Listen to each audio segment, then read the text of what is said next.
Welcome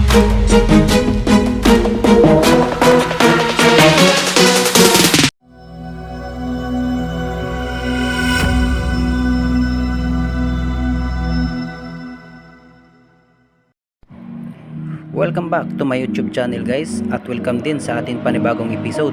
Sa mga bago pa lang sa channel ko, mag-subscribe na kayo para lagi kayong updated sa ating mga panibagong episode na ating ilalabas. Sa mga solid natin na subscriber dyan, mga taga-subaybay, maraming salamat po. At sa corals na to, parati ko dito nakikita yung mga Trevally at King Mackerel na dumadaan dito, pero sa ngayon hindi ko pa rin nakita kasi malabo pa ang dagat, kaya nagantay-antay lang muna ako, patingin-tingin sa mga gilid, baka biglang dadaan yung hinahunt natin.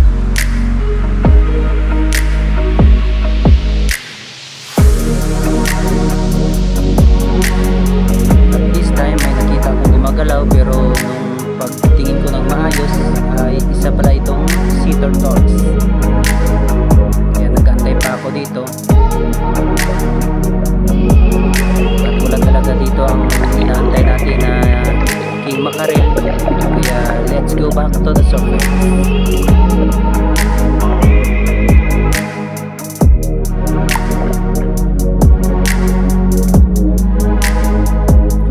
At this time tumipat ako sa ibang spot kasi may nakikita akong isang coral reef na tinitirhan ng isang lefty.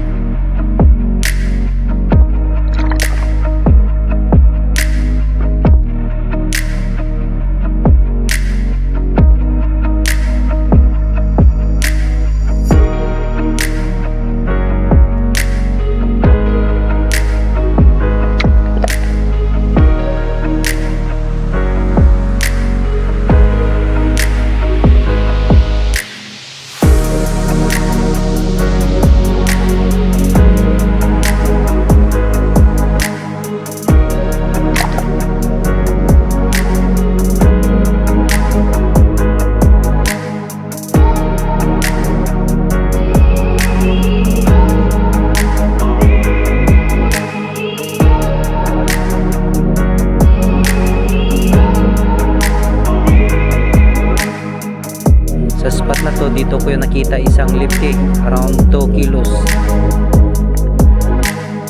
Sa bato na to, dito ko yung nakita yung isang lipstick around 2 kilos siguro.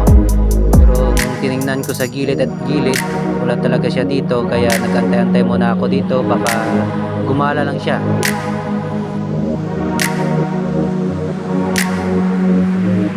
Wala siya dito, kaya let's go back to the surface.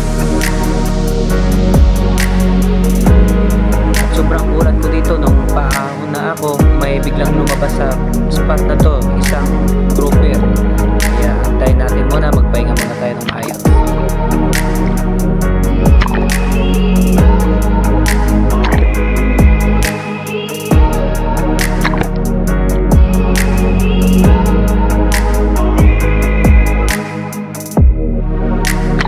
May napansin po tayong lumabas sa ilalim ng bato, isang grouper, kaya what's this?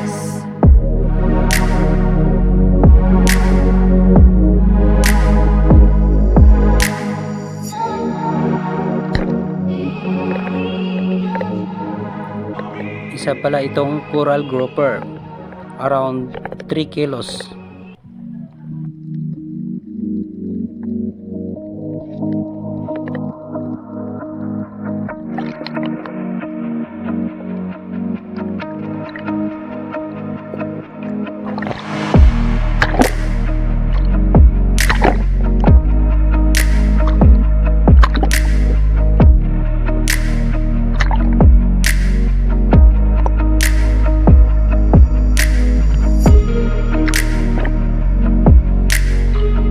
Sa oras na to, secure na ang ating pangulam dahil nag-iisang huli ko lang to ngayong araw. Thank you Lord, thank you fish.